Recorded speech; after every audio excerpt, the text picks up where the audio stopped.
The film comes to a climax when the extreme overacting nephew of the king, played by Matthew Lillard, whose acting is so cartoonish it's hard to watch, but you have to sympathize for him because he had to compensate for everyone else's lack of effort. The only person in the movie who even tries to act is John Rhys Davies, who was actually in Lord of the Rings, and I don't know why he didn't complain about the unoriginality. But this evil, inept heir decides to side with the evil villain, and they fight a big epic battle scene, except this is not epic in any way. It's probably the most anemic battle scene I've ever seen. All of the extras seem to be half asleep and don't seem to give a darn about how the battle ends up. They're basically milling around aimlessly in the woods, probably the same woods that they filmed the Battle of Endor in. These scenes are interrupted by roughly between 10,000 and 10 million shots of archers firing arrows into the sky, and the arrows flying through the air and blotting out the sun, like in every movie involving combat before the invention of gunpowder. Lord of the Rings, Braveheart, 300 to name a few. This happens again and again and again, and there are also ninjas for some reason, except they seem to do more posing in the middle of nowhere while everyone else is fighting and getting killed. Don't ask me why. But the battle scenes are very long and drawn out, and the battle scene lasts so long that it ends up during the night, and it's raining out, and everyone is covered in mud, so they decide that the best weapon to use is flaming arrows.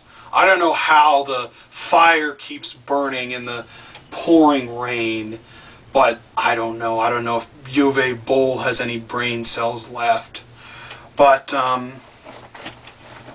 the hero finally makes it to the enemy's lair, which is so unoriginal it could be called Helmet's Deep or something like that.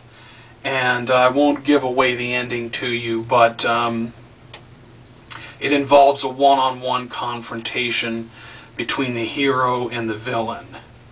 And of course the villain has to, very obviously on strings, waft up and down between various platforms and make constant bad laughing and cackling noises that you simply cannot wait for the movie to end. But it drags on. It's like 120 minutes or something. And scenes that do not involve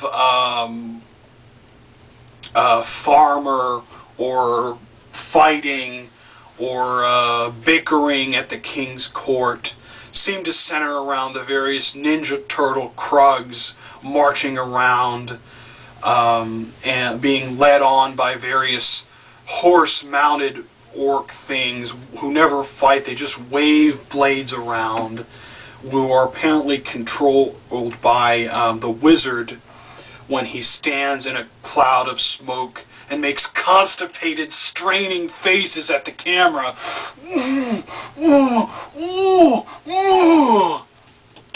And of course, the dialogue is extremely cliched, and I don't know if they wrote a single original line for this movie, or if they just stole it all from other movies, because they all talk about duty and destiny and blah blah blah, and yada yada yada, and also Farmer fights off hordes of Ninja Turtles by waving a piece of sharp metal in his right hand through the air without any skill or finesse or anything like that. And whenever he touches a Ninja Turtle, they're sent flying like 50 feet, doing cartwheels in the air, stuff like that. Even if he, you know, blocks one of their attacks or touches them with the dull side of the blade, they're sent flying.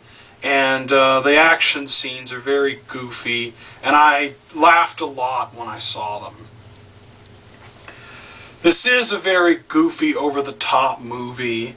It's downright cartoonish in some, no, a lot of its scenes. And if you want to laugh at this movie, I do suggest renting it.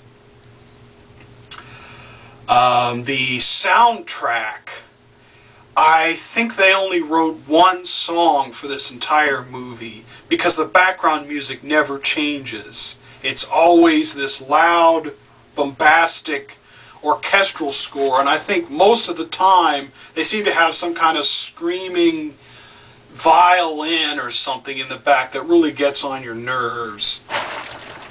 And so whenever the movie tries to manipulate your emotions, it never does, because all of the crying is insanely hokey, and the music is never changes to fit the mood. So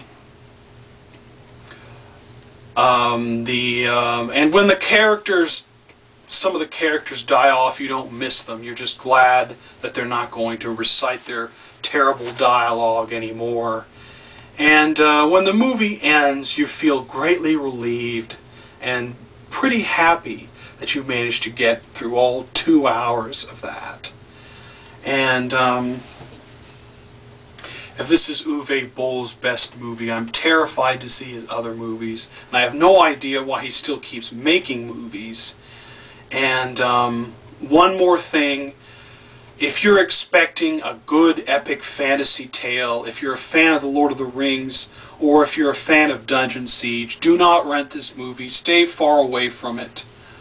Or better yet, maybe you should rent this movie. Maybe you should see this and get unbelievably angry, and maybe you can, I don't know, sue Uwe Boll or somehow make him stop making movies.